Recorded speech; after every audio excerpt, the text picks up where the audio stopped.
So we do question number 7, and the first question is, can you explain any 4 advantages of a mixed economy?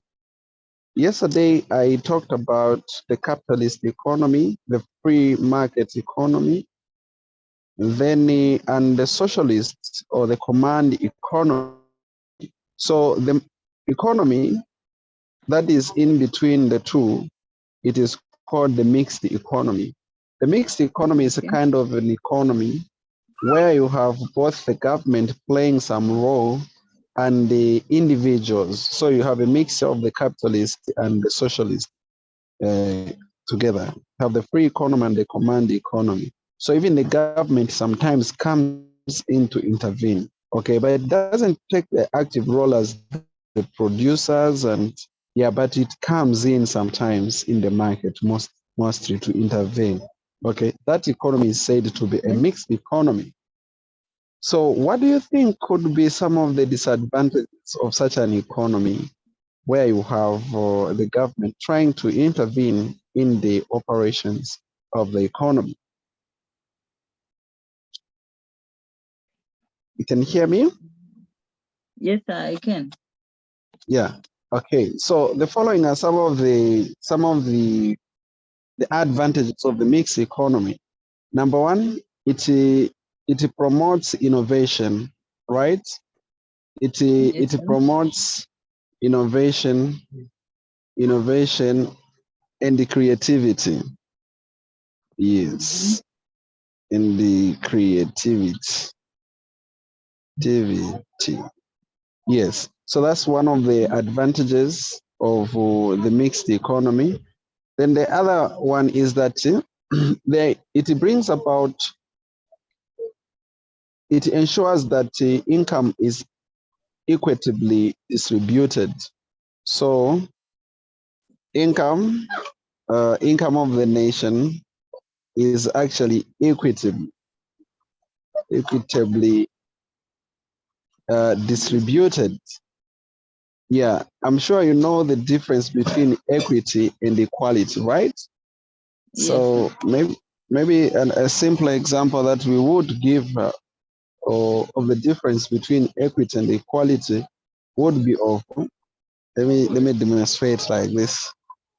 When I can demonstrate like this. If you have a chair, this is a chair. Eh? Are you seeing the chair that I'm drawing here? Yes, sir. There are these 2 chairs. They are different in terms of the height. So Yes, there is a short one and a long one. The other one is tall, then the other one is just short. So you have your young sister, and you are tall. Okay. Yes, sir. Equality simply means that all of you, if you are to stand. Okay, let me draw the same chairs. These are the same chairs or tables, if you like. They are of the same height. Eh? Equality means all of you come and stand. You are tall, you still stand on the same what? Yeah, on the same table. And your young sister comes and stand on the same what? Table. That's what equality means. So regardless of some people who are advantaged, when you're creating equality or we promote equality, just make sure that everyone is receiving the same, regardless whether they already have or not. Okay? That's equality. Yes, but equity is when now you say, no, me, I'm already tall. Maybe you're watching some football. You call your young sister to climb on the table, and you say, me, I'll be standing up because I'm already tall. That is the equity. Okay, so we find those challenges in the economy, whereby the government is trying to bring about equity to make sure that there are those people who are they are advantaged. Okay, they are privileged in terms of the resources they already have. So they might not really need as others might need. So the government has to intervene. This used to happen, for example, during the times of the giving of the loans and the bursaries at the higher education loans and scholarship board, yeah, in Okay. Zambia, where they would allow someone to produce some document to support that they deserve the loan. Okay, they are maybe they can't manage to pay for their university fees and others. You get. So the idea was trying to make sure that the only deserving people, even right now, this is what is happening. It is said that those people who can't manage to pay even in secondary schools are the ones that the government is paying for, the boarding schools to be specific. You find that those that can manage, they still pay in the boarding schools despite being free education. So the idea behind that is to bring equity, not equality. Yes, so the mixed economy ensures that income is actually distributed equitably. Is that fair? Fair enough, sir. Okay. Then this brings about to productivity. So the mixed economy promotes actually efficiency, efficiency, and the effectiveness in the economy. I think you know that these words are not synonyms. Efficiency and the effectiveness, they are different. So this is what they, yes, I'm sure you know, I'm hoping you know the difference, or I should shed light on the difference between the two. I think I understand, sir. But okay, if you understand them, then well and good. So it promotes effectiveness and efficiency in the economy, hence promoting growth. Then the other thing, it promotes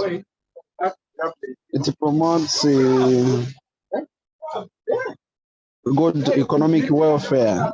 It promotes welfare, good economic welfare in the economy. So with the good economic welfare, we just try to incorporate the concepts such as like people on average, how well are they being treated? Okay. Yeah, if the government comes in, will look at, oh, this one is being mistreated, these are being discriminated. Okay, then the government will have to play the role and ensures that maybe the consumers are not exploited. You understand? Just trying to make sure that everything is moving in the economy. So this could be some of the four. These are some of the four economic advantages of the mixed economy. Is that fair? Fair enough, sir. Okay, if that is fair, then we are okay. Gertrude, you're welcome. I can see you are in the meeting. Are you in the meeting? Yes, are you able to? Okay, so we are still looking at question number 7A. So this is what we were just talking about. Then question number B says, can you explain the following terms, right? The opportunity cost. Anyone? You can try this one. What do you think about the opportunity cost?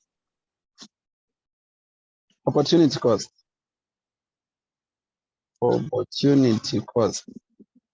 Opportunity cost, I think in simpler terms, I can try if I still remember, sir. And the price you pay for going a certain decision. Yes. Or for making a certain choice. Yeah. Okay, I've gotten that one. So the next best alternative forgone, okay, forgone or sacrificed when making a decision is what is called an opportunity cost. Yes. So there are those things that you sacrifice. Now, the concept of an opportunity cost is a giant concept, and you really need it everywhere you go in decision making, in business, even in pricing. Whatever you price, you should also factor in the concept of an opportunity cost. So you look at this time, you say, okay, now I'm in class, I'm learning. What would I have been doing? Maybe sleeping or maybe watching some movie. Your opportunity cost of learning is watching some movie, right? Yes, What you would have been doing, what you would have been doing if you were not doing what you are doing is called the opportunity cost. So you will see this even in pricing. Sometimes some of us, when we price, not just some of us, everyone is supposed to be doing like that. As economists, when you price, when you value, that is called the value asset evaluation. When you are attaching value to either a service or a commodity, we also factor in the concept of opportunity cost. So we ask ourselves that, okay, yeah, this thing, of course, is this much. People want to pay this much. But the question is also, what would we have been doing if we were not doing this? Okay. Okay. Yeah, when I started teaching, for example, online classes and other people, for example, just these tuitions, I like doing tuitions as well. When I started tutoring people online, others would say, "No, why are we paying all this much? Because because it's just the money for the bundles you get. Why are you charging this much?" Instead of just leaving us because it's just money for the bundles, why are you not charging us 20 kwacha, just buy bundles? You're following that reasoning, right? But Yes, sir. those people, what they forgot was that I was sacrificing other things, like even maybe more important things, you get, Yes, sir. whereby those things would have been earning me, like would have been making me earn something, you get. Yes, So sir. I have to look at, okay, I'll be teaching these people for this hour. At this hour, what would I have been doing more valuable? Then I value that thing that I would have been doing. And I'll factor in the value of what I would have been doing by just teaching. That's how we price. You get Okay. that, right? That Yes, is sir. very important in pricing. So in pricing, we factor in the opportunity costs, what we sacrifice by doing that. Then the other thing is that so in short, we charge according to the risk. You get, what risk Yes. is it? What are we sacrificing? Take for example, someone is writing. Maybe I'm researching for my masters. I'm researching. Instead of conducting my research, continuing with my research, then I decide, okay, I'll spare some hours to teach some people. Then the question is, what if by teaching these people, spending these hours, then I get low grades in my masters? You understand? Then we look at the value of a master's degree. So Yes. it's really that. Those are some Oh, of the things that we consider when we are pricing and or when we are charging prices. Then the other thing okay. is you look at the quality of what you are providing. Okay, many people, Yes, of sir. course, we want cheaper things, but forget the quality. So sometimes we price according to the quality. When we Okay. are not confident with what we are doing, we are always, for example, when it comes to services, we're not expertise. We are cheap because we are not experts.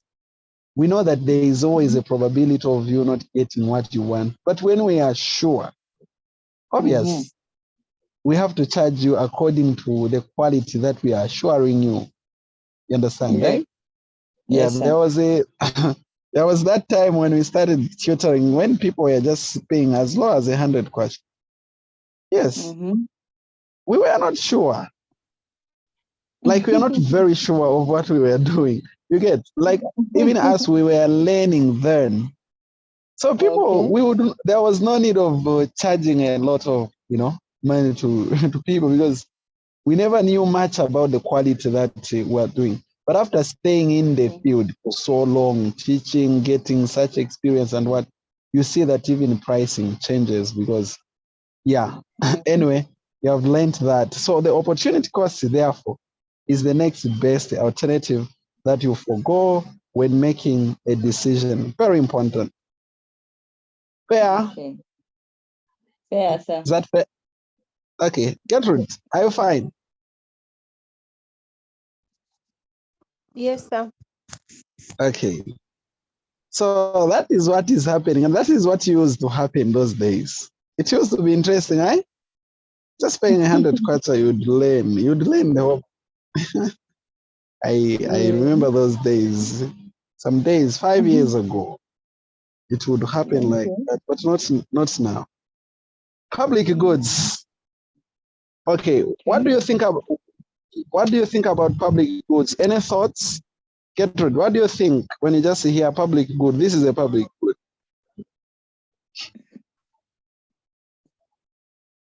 What is a public good? Any idea?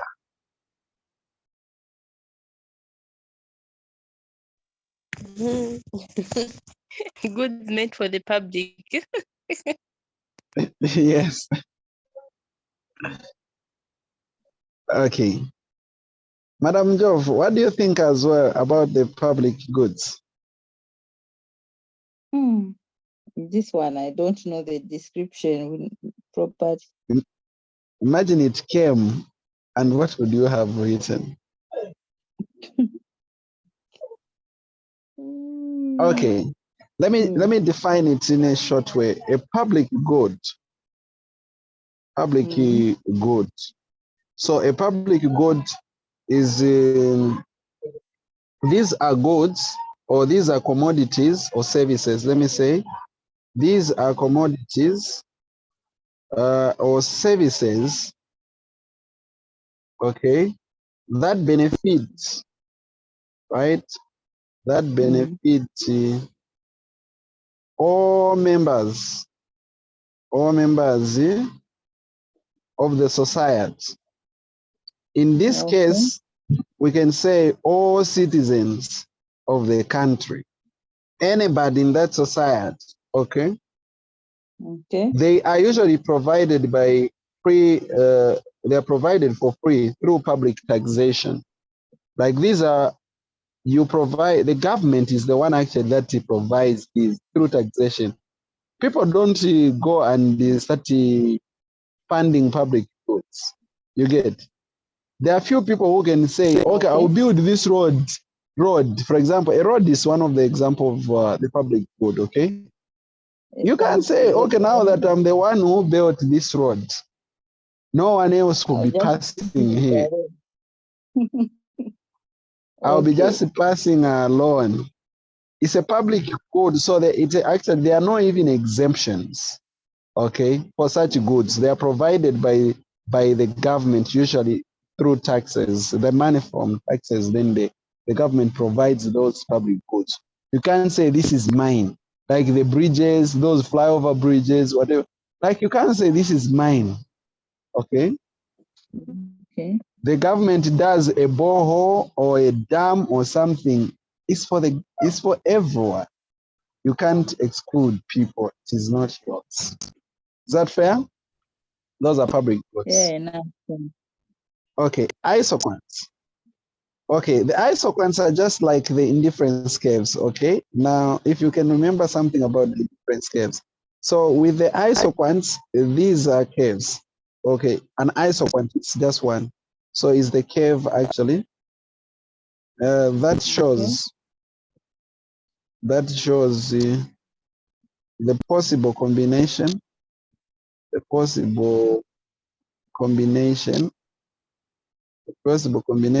of what? Of inputs,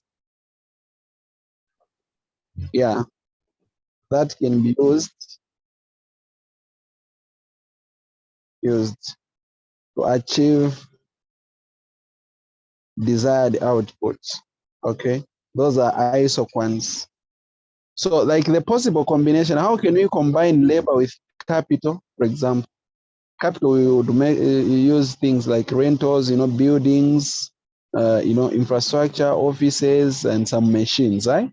So like when you're trying to combine, how much of capital do we need to employ and how much of labor? Usually it cannot be equal in terms of the quantity, the amount. So when you're trying to look for the possible combination of these inputs, that could be capital and labor, that can help you to maximize the output that you're going to produce. That is called an isoquant. Okay, it's an isoquant. Is that clear? It's just a curve. Hello. Are we together? Yes. Network kicked me out. You said isoquants are, an isoquant is a curve that shows the possible combination of inputs that can be used to achieve desired output. So that combination that you can use to combine the capital, to combine labor, so that you can achieve the desired output is what is known as an isoquant. Is that okay? Yes, sir. Okay. If that is okay, let me just show you graphically how we depict isoquants. Okay, the isoquants are shown like this. This is how we show the isoquants. The isoquants.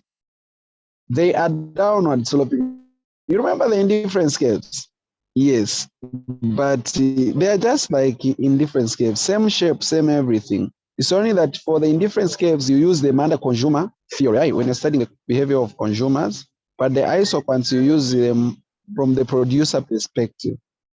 Yeah, same shape, same everything. So they're downward sloping like that. They move like this. Clear? Clear, sir. If that is clear, then let's look at price elasticity of demand. All right. So with the price elasticity of demand, what we say here is that we are looking at the percentage change in the quantity demanded as a result of the change in price. Clear? It is the percentage Again, sir. the percentage change in quantity demanded, quantity demanded as a result of what? As a result of change in what? In price. When the price changes, usually the quantity demanded does what? Change. So the percentage, when you're now calculating like by what percentage does the quantity demanded change when the price changes by such a percentage as a result of a percentage change, as a result of a percentage actually change in price. So you will see that when price changes maybe by 5% or by whatever percent, even quantity demanded change, right? Yes. It will change. The direction depends on the movement of the price. Usually they move in an opposite direction. If the price increases by some percentage, we expect the quantity demanded to decrease by some percentage. That is if it is a normal good. So you see that that behavior. Clear? Clear, sir. If that is clear, then we can talk about the 4 factors that promote economic growth. The 4 factors that promote economic growth. Number 1, so from the solo growth model, okay, there is what you study, what is called the solo growth model. Actually, in real depth, under long run and short run economic growth, that is in advanced macroeconomics, somewhere at 3rd year, if you're measuring in economics. Yeah. So the factors that come out in the solo growth model that determine economic growth are capital growth and the labor. Okay. And then the other thing is technology. Technology also is talked about. Technology and land. Like these are the 4 key factors that may promote or influence economic growth. Others might add entrepreneurship. Okay. Now, these are some of the factors that influence economic growth. They promote economic growth. Like for capital, we are talking about how capital has grown, okay? When we talk about capital, we mean things like machines, okay? Things like the rentals, yeah, the buildings, infrastructure, all that fall under capital. Then labor, labor, we are talking about the labor force, the human beings, like the population, our population. So under here, we comment, the comment that we pass is that this labor should not just be increasing in size, but it should also be increasing in terms of quality. Therefore, we emphasize education here. We educate the labor force. We make sure that there is research, there is innovation and creativity that is emphasized among the people that we use. Is that clear?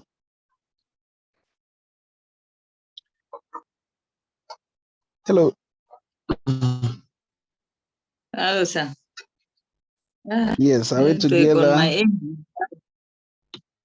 Yes, sir. Okay, I'm saying sorry. Network is so bad. Okay, it's fine. So labor, I was commenting, I was saying, so with labor, you just have to make sure that you equip the labor with the right skills. You skill the labor. Make sure that there is education, yeah, there is the research, there is the development in terms of that labor force that you are having. So the government will need to invest in the education of the people and ensure that the right skills are given to the population. Is that okay?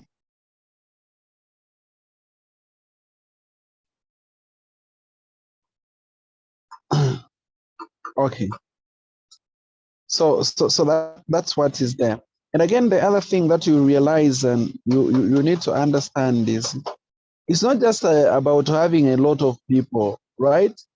If you have a lot of people and they are not educated and they are not productive, they're not doing anything, they don't have the right skills, you find that that cannot promote economic growth actually. It might even worsen it. But the context in which we are looking at this is that these people should be at least having good education, good skills, research and innovation. They should be productive in that manner. Is that clear? Clear, sir. Technology. We also need technology, which is just the methods, the techniques that we use to convert the inputs into outputs. Really, technology is never limited because it keeps on growing.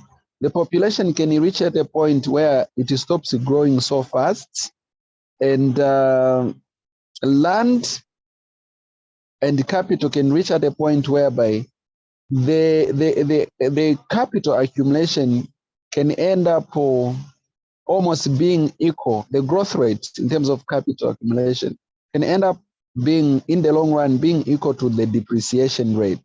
Remember, capital loses, wear out. Those fixed assets, they wear out, they lose value, they depreciate. So you find that the growth rate in terms of capital stock is there, but also depreciation rate is there.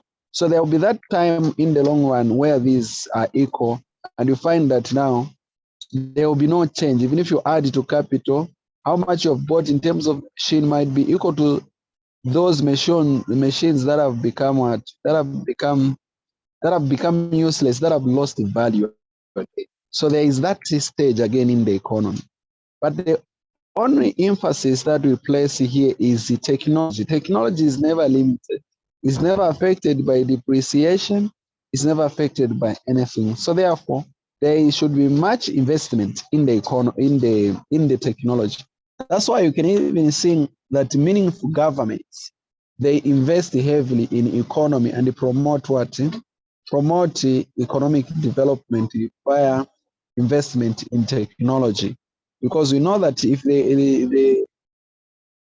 our people, our citizens become tech genius, they become good when it comes to technology, then we are okay. We're good to go. We can even produce a lot, right? When we are employing technology. But if there is no technology, we are limited in terms of what we produce. But with technology, we can do a lot. Take, for example, let me just give you, I like contextualizing to our field, some of us. You know, when we start, during the days before technology, especially online learning, were appreciated in Zambia. Those times, people just needed physical classes.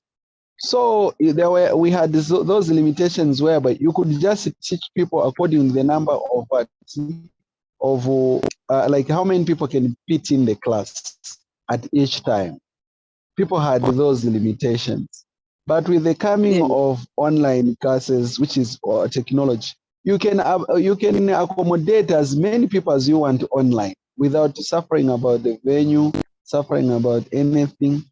You can even accommodate as many people as you can, right?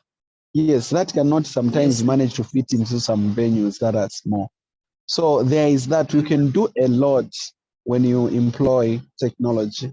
Land cannot be overemphasized as one of the key factors that we need. So we can cultivate land, we can make sure that we add value to the land.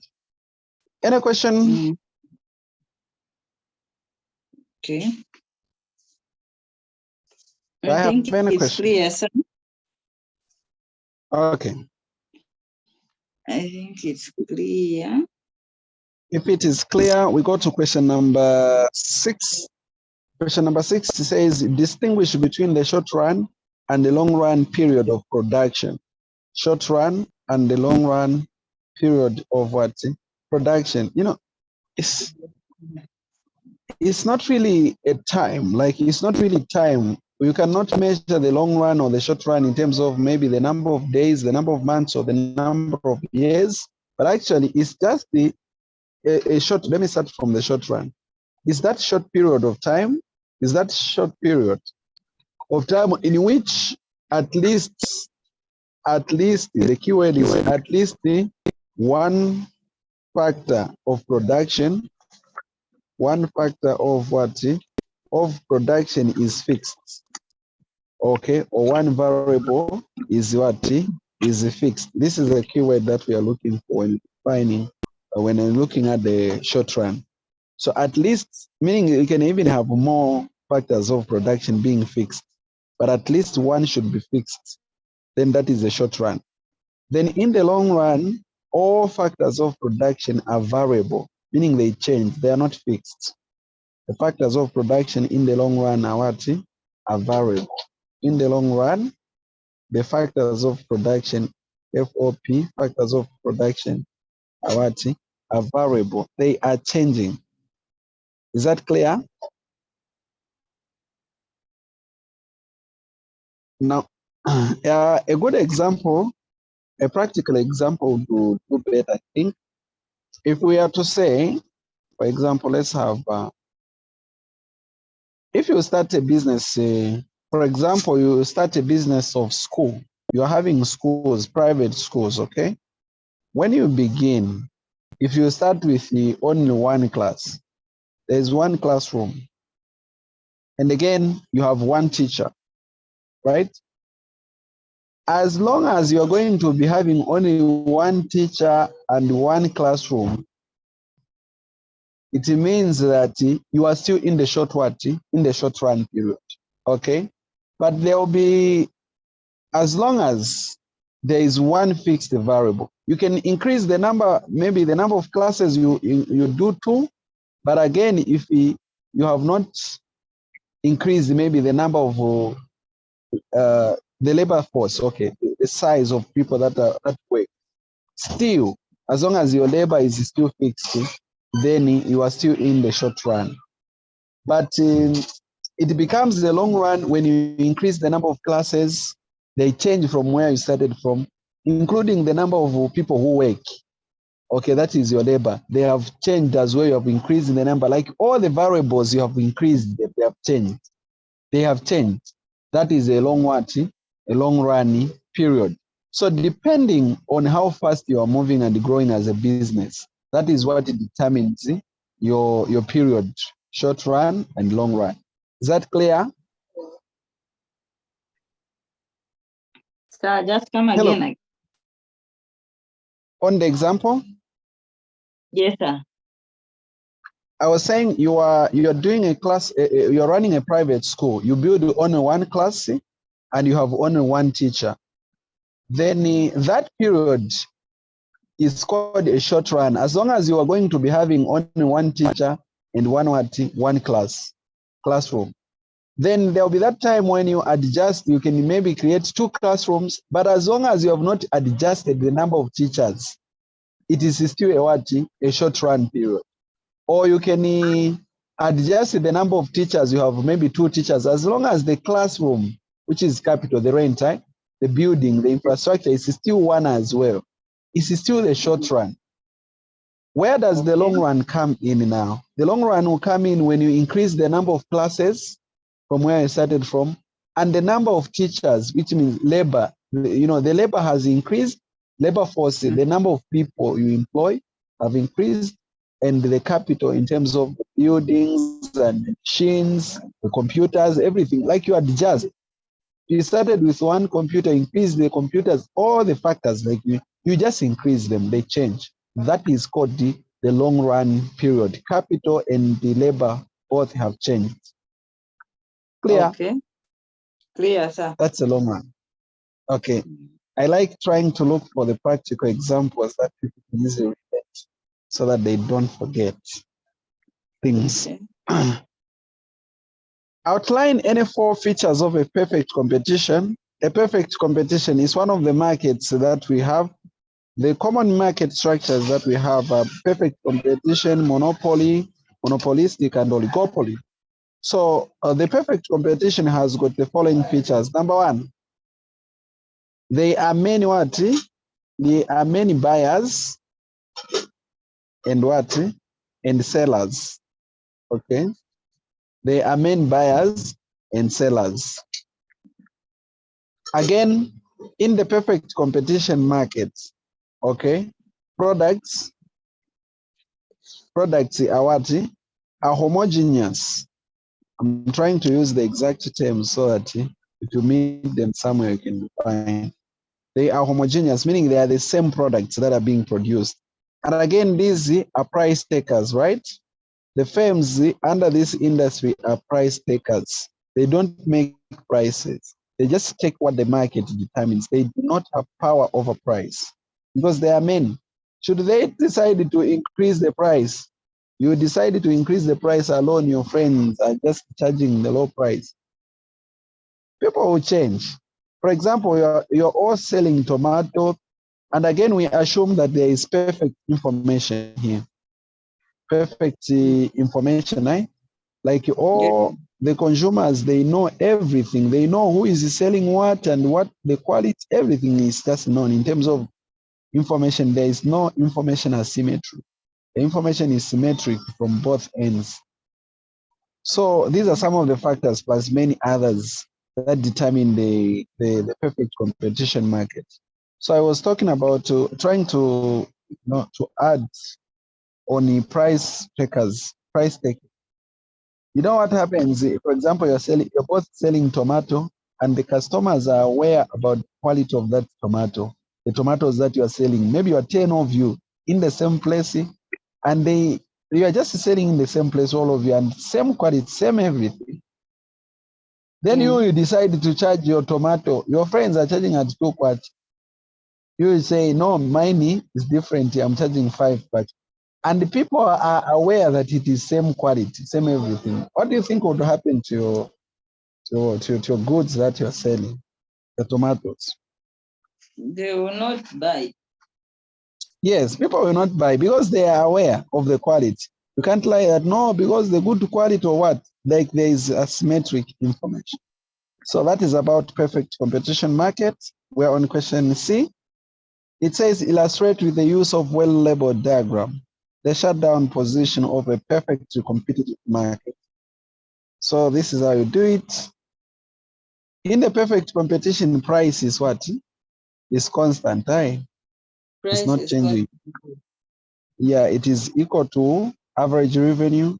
It is also equal to marginal revenue, right? Again, it is equal to demand. The demand curve is like that. So we have the marginal cost. Marginal cost, you remember these curves, marginal costs. Then we have got this curve, which is called the average cost curve. All right. Then down again, we have another curve, this one, which is called, let me label it as a blue mark. It is called the AVC, average variable cost curve, right? The average variable cost, AVC, average variable cost curve. So where is the shutdown price? The shutdown price will be at the point below, or that is tangential to the what? To the AVC, the average variable cost. As long as the cost goes beyond the average variable cost, you can no longer meet the average variable cost, then you can shut down as a business. To shut down is to stop operating, okay? Then we also have got the break-even price. The break-even point, it is just tangential to the AC, which is the average cost, right? This price now. That, Sorry, madam. sir. This Yes. is where I have this is where I did not even understand. I think I had problems with this graph. Yes, sir. So yes. I would request maybe you IV explain slow. it slower. Yes, and Okay. Yeah. yes, sir. Yeah, actually, the sir himself could detect that it was fast, so he's slowing down. Yeah. So what is there is the break even. Let me start from the break even, so that you can understand. When you're operating as a business, Yes, sir.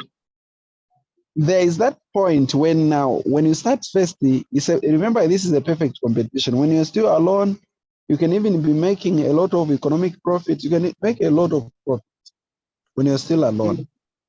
But with time, others will envy you. They'll start saying, this guy is making a lot of profit in this business. They'll start entering the market and bringing in competition. Mm-hmm. They'll start entering. As they start entering in the market, you will see that your profit will start reducing and reducing as you are sharing customers with others. There will be Yes, at a sir. point, there will be a certain point where you can no longer make even profit or loss. The point at which the costs, average costs is equal to average revenue. At that point, you break even. When your revenue is equal to the cost, like you cannot you are not making profit again, you're not making loss. It means you're breaking even. So at that point, you are breaking even. So the price where the break-even price is the price that is tangential just below the AVC.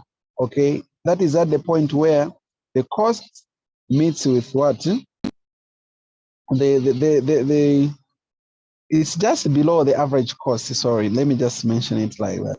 It's just below the average cost. That is called the what is this? The break-even price. This P star, the break-even price. You're breaking even at that price. Then again, when it is at P, this blue P, just P, meaning it is just below the AVC, the average variable cost. When the price is below the average variable cost, you shut down. This is at a point whereby at first you had started by not making profit and not making a loss. Then there will be that point when you can no longer even meet all the costs now. Like you can't meet the average variable costs. At that point, then as a business, you stop operating. You should shut down.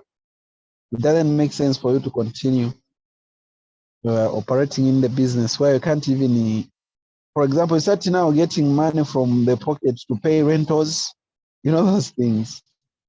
You're paying rentals for the business. You're entering your pocket.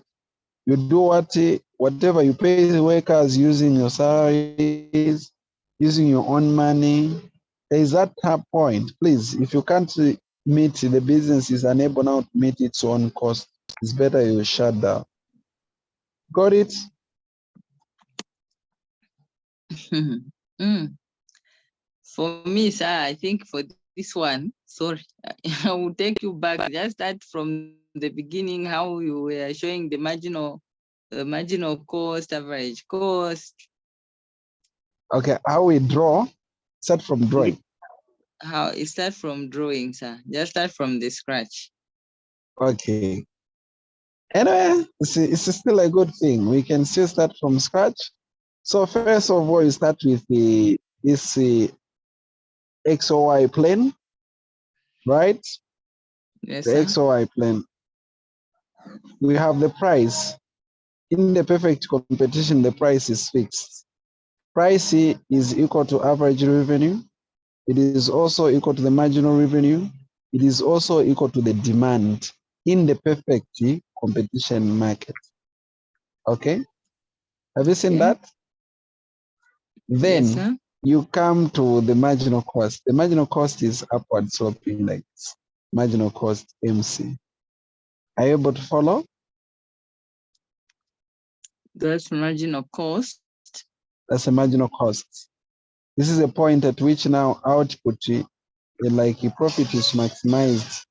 This output, this x-axis is for the output, where profit is actually maximized. So what is happening is that when you produce at this point where marginal cost is equal to marginal revenue is this horizontal line, okay? At this point, a firm can maximize its profits, okay? Where marginal revenue is equal to marginal cost. Then when you're done with that, you draw now, let me show them in red. This one, it is called the average costs, okay? Total cost divided by output, the average cost. Have you seen the curve? Where it passes? Okay. At this point, if you are to see the price that is tangential to this one, okay, this price here, that is just down here. This is called the break-even price, okay? Okay. The price that you can draw and it can just be tangential to the EAC, the average cost, is called the break-even price. Then down here again, there is another curve, which is called the ABC, average variable cost, okay? When you draw a price that is tangential to this one, this P star, let me even P star, that is the shutdown point, the shutdown price, okay? Yeah, the shutdown point is a point at which you can no longer meet the average variable cost. As a business, you need to shut down when you're here. Is that okay? Yes, sir. Okay. We can progress, right? Yes. Plus, the class is being recorded. Yeah. Okay. Yeah, we got to explain the law of diminishing marginal returns.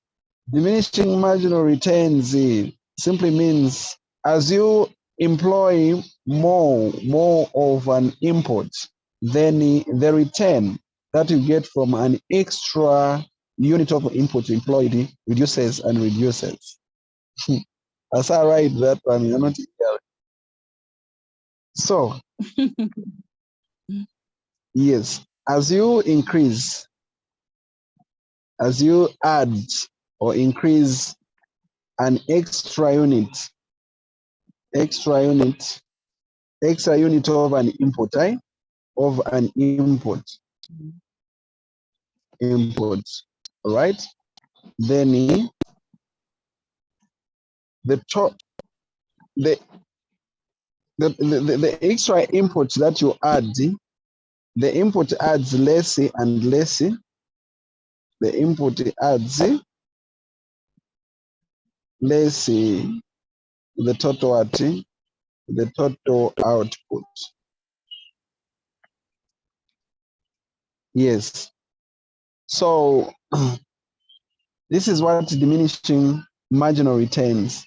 This is almost similar to the law of diminishing marginal utility. Under consumer theorem, this is called diminishing marginal utility. But here, under production theory, it is called diminishing marginal returns. Okay. So under this one is a case where when you add and add the input, that input you add is just contributing less and less to the total output that is desired. Okay? Pasa, you can look for a practical example. That's when you will understand. Give us a practical example. Okay. Are we following? Hello.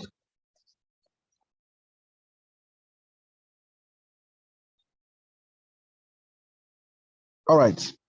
So a practical example. We try to give a practical example.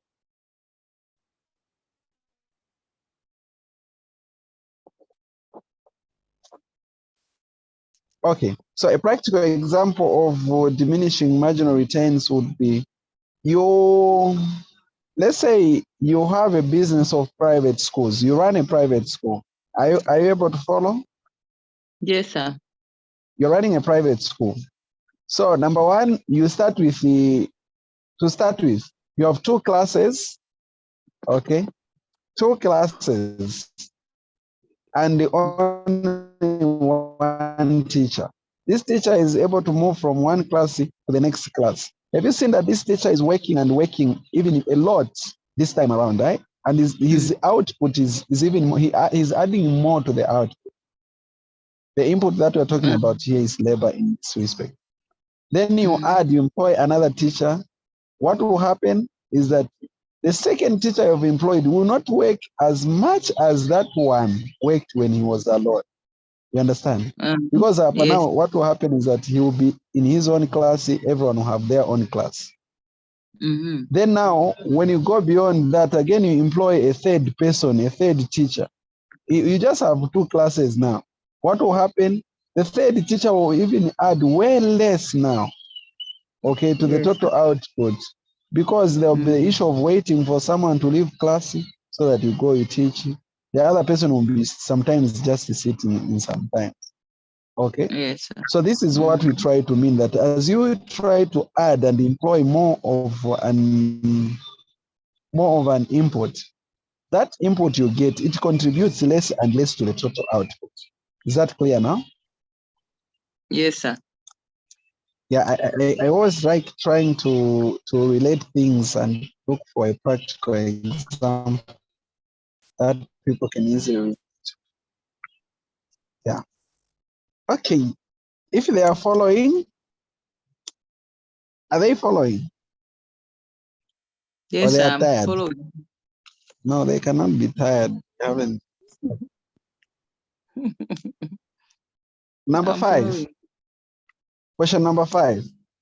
Draw a standard supply and demand diagram to the market for hard copy books in a small town. Okay, demand and supply. It's just simple, just like that. You have price and what? And the quantity on horizontal axis, quantity or output if you might want.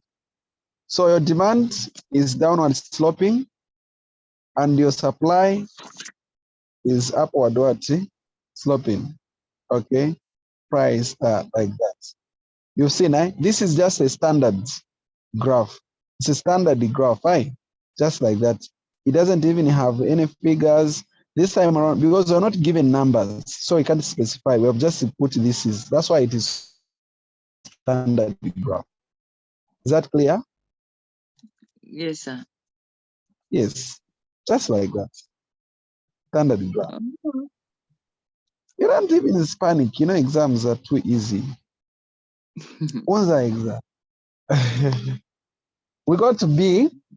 Suppose now, let's make a supposition that a strong wind knocks out electrical power for an extended time, and you're unable to watch television or use a computer. People must resort to reading books for entertainment. Okay, so now it's more like there is an increased demand of what? Of the books for entertainment. We're talking about the demand for hard copy books, You know, this time around, there are many of us are using, we don't even have hard copy books, everything is just soft copy and computers. But you see now, the thing that we're trying to look at is the demand for hard copy. So what can happen to the demand of hard copy books if there is a very strong wind that knocks out electrical power for an extended time? We don't have power, we can no longer watch television, we can no longer use computers, and then we start reading more books. What can happen? So the question is here, use the supply and demand diagram, show what will happen to the equilibrium price and quantity of hard book, okay, hard the copy books in the small town. What will happen to the demand of hard copy books when we can no longer read soft copy? It will go up, sir. The demand will It will go increase. up. Yes. So the demand will increase. Supply might still be the same, but this time around, this thing is affecting the demand. So the demand curve will shift to the what? To the right. That's increasing to D2. Have you seen that? To D2. At first, D1, at D1, we had this price, and the quantity was Q1, right? Yes, sir. When the price when the demand increased, the price even went up. Then the quantity demanded happened to move to Q2, right? We've seen that the quantity demanded of those hard copy books have increased, yeah? Yes, sir. Yes, they've increased. Yeah, so this is how you graphically depict this. Okay? Just like that. Just like that. You don't even suffer. Life is good. Just label here quantity, this side you label price. No need of panicking, no need of suffering. Okay? Yes, sir, we have head. Okay. You are surprised how easy the things seem. Okay, we Yeah, move to explain any three determinants of supply. What determines supply? Number one, it is price. What determines our supply is the price. The price of the commodity. Because we know from the law of price, the law of supply.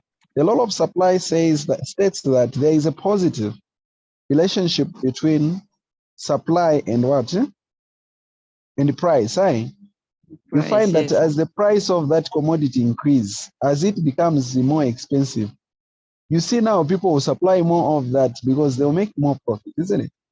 Who would want Yes, sir. to sell something that is just sold at one quarter? When we would want to produce the services or the goods whereby once we sell them, just one, it is giving us a lot. It's giving us enough. So the price of the commodity is a determining factor. Cost of production. Cost of production is another factor. Yes, the cost of production. If it is expensive to produce that particular commodity, obviously the production, the cost will do what? The supply will reduce, isn't it? It's not Yes, cheap sir. to produce that, so the supply will increase. Taxes. If the government introduces taxes on those commodities, like more tax will increase the cost of production. Those things will affect what? Supply. Is that okay? Yeah, Yes, sir. plus many other factors, we can actually go through the model. I think I explained them better.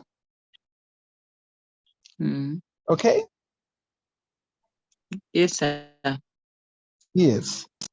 Explain the law of supply. I've already explained. About the law of supply, I said there is a positive relationship between what? Supply and the price, isn't it? Which means once Yes, the sir. price increases, even supply does increase. You can even give an example of your own this time around. Clear? Mm. You see Clear, how we sir. attempt this. The exam is finishing without even spending much time, just 5 minutes, and you're less than 5 minutes, you're done answering. Supply Okay. Suppose the demand and supply for monthly gym membership are given as follows. Quantity demanded is that, quantity supplied is given by that equation. Can you find the equilibrium price and the equilibrium quantity? So to find the equilibrium price and the equilibrium quantity, just make sure that you set quantity demanded equal to quantity supplied. These two equations should be equal. Because at equilibrium point, we learned that at this point, the quantity supplied is equal to the what? To the quantity demanded. Is that true? Hello. Hello, sir. You're saying? Did we learn that at equilibrium point, quantity demanded is equal to the quantity supplied, right? Yes, sir. Yes. So you just equate them at equilibrium point. So when you equate them, what do we solve for? We're solving for what? For price, right? We're now solving for price, making price. So we have 600 plus 300 equal to what? 20p, right? Collect like terms Yes, together. sir. You know those things. So you have 900 equal to what? 20p, yeah? Divide through by 20. Divide through by what? By 20. So that 0 go 2 into 45 or 2 into 90. Price is what? 45, yeah?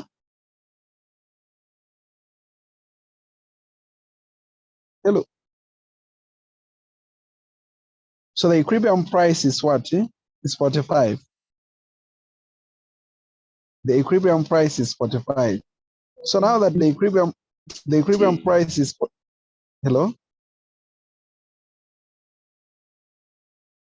Hello?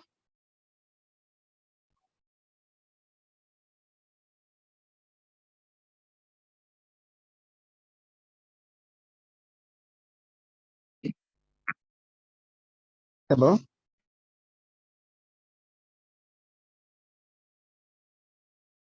Hey, hello, can you hear me?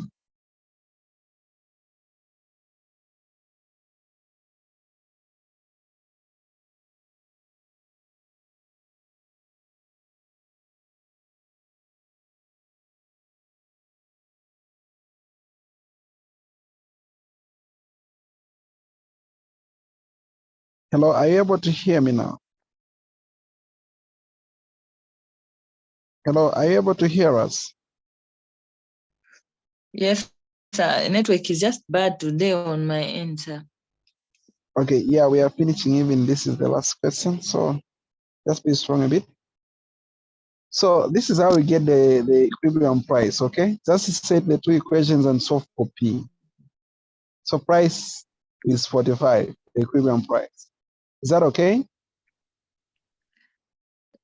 Sir, not 4.5. It's 45. It's 20 4.5. into, like 20 into, yes, 20 into 90. Not 20, like it is 2 into 90. Yes, sir, Yes, it's 45. yes, it's 45. So now we have found the equilibrium price, then we can easily find the equilibrium quantity. With the equilibrium quantity, you can choose any of the two equations, right? Either the supply or the demand equation. They all give the same answer. So you can Okay. get QD, quantity demanded is equal to what? Let's use this small one. Okay, it's still the same. 600 minus 10 times the price, which is 45. Okay. Isn't it? So 600 minus 450, right? Yes, Which sir. would what? 150, yeah? 600 minus 450. 450. That is the quantity, isn't it? Yes, sir. Yes. That will So be that is quantity. your equilibrium quantity is 150. Is that okay? Okay. Yeah. So first you find the value of the price in equilibrium. Yes.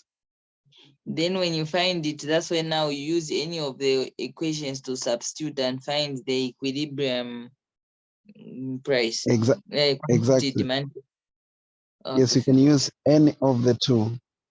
So now, our equilibrium price is 45. So we have supply and our demand. The equilibrium quantity is what? Is 150. There is something like, so we have something like this, isn't it? Okay. Yeah. So now, the question of the day is, explain what would happen if the price is set above, if the price is set above or below the equilibrium. If you set a price, some new price above equilibrium somewhere here, maybe P star, what will happen? Okay, so this is Q1, this is called Q2. What will happen? We have a shortage, we have excess, right?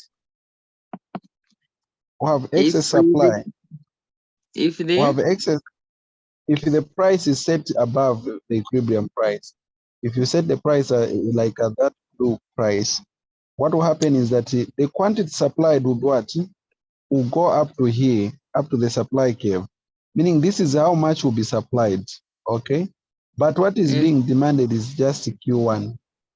This is what is, so you can see that what is being demanded, that people are able to buy and are willing to buy, is lesser than what is being supplied, which is Q2. So you have that excess, the excess of Q2 minus Q1.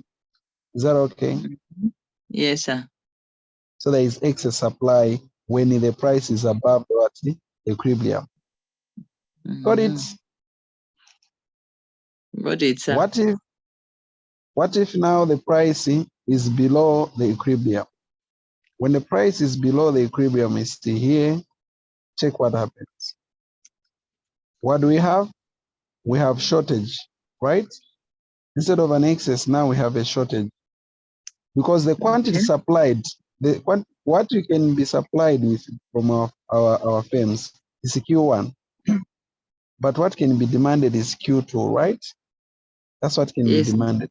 So what you are demanding is more than what is being supplied. So we have a shortage in the market.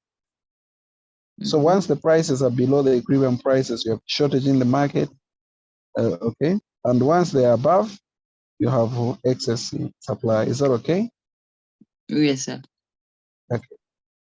Explain. The four determinants of demand, the things that affect demand are: number one, the price of the commodity, isn't it? We said there is an inverse relationship between price and what? And demand, right? Demand, yes, sir. Yes. Price of the commodity. What else would affect demand? The price of the related goods, of related goods. The price of the related goods. Maybe the substitute goods. You find that some substitute goods, when they become cheaper, even what you are selling will be affected. Or when they become expensive, what you are selling will be affected as well. In the way that if the substitute goods, what they sell becomes expensive, those people who are using that thing, they'll come and start buying what you're selling. So you find that change. Okay. Okay. Yes. Okay. The other thing that affects income, demand is income, right? Income. Income. The income of consumers. How much do you have as consumers? Since we define the demand as the willing needs and capacity, so you find that when the income is a lot, people are willing to buy and they have the capacity to buy.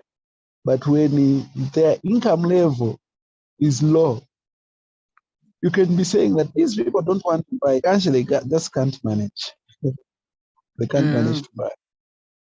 Is that okay? Yes, sir. Yes. What else would be an influencing factor? It would be the population size, you know, the season, all those things, right? Or what about consumer preference? Yeah, the tastes and the changes in the tastes and the preferences, even those they determine what you demand. All those are some of the factors that affect demand. Is that fair? Fair enough, sir. Okay, now can we distinguish with an aid of a diagram change in demand and change in quantity demanded? Let me start with change in quantity demanded, change in what? In QD, which is quantity demanded. This one, change in quantity demanded. What is happening is that the demand curve is just here, then the price is changing, price 1, and we have price what? Price 2. So you can see the first quantity here, Q1, and once the price is down as well, quantity will do what? Will increase Q1, Q2. So as the price is changing, the quantity will be changing, the quantity demand using a graph. I've used a graph. So this is price, this is quantity down. So you can see and observe that when the price reduces, the quantity demanded does what? Increases, right? Yes, sir. Yes, and vice versa. So this is what happens. So in short, the change in the quantity demanded is basically caused by what? By changes in price, holding other factors constant, ceteris paribus. Got it? Got it, sir. What about change in demand now? Change in demand. Change in demand, that was change in quantity demanded, but what about change in demand? So change in demand, we hold the price constant, but what will be changing now is the demand curve. The demand curve will be shifting, okay? So what will happen, you will see that even the quantities are changing, Quantity 1 to quantity 2. You have held the price constant. So price is not changing, but just some other related factors that affect demand are changing, such as those that we are talking about. Income has changed. That causes a shift in the demand curve. What else? The change of the tastes and preferences, all those, they cause a shift. It's basically a shift in the demand curve. But change in quantity demanded is not a shift in the demand curve. It's actually a movement along the demand curve. Is that okay? Noted, sir. Any question?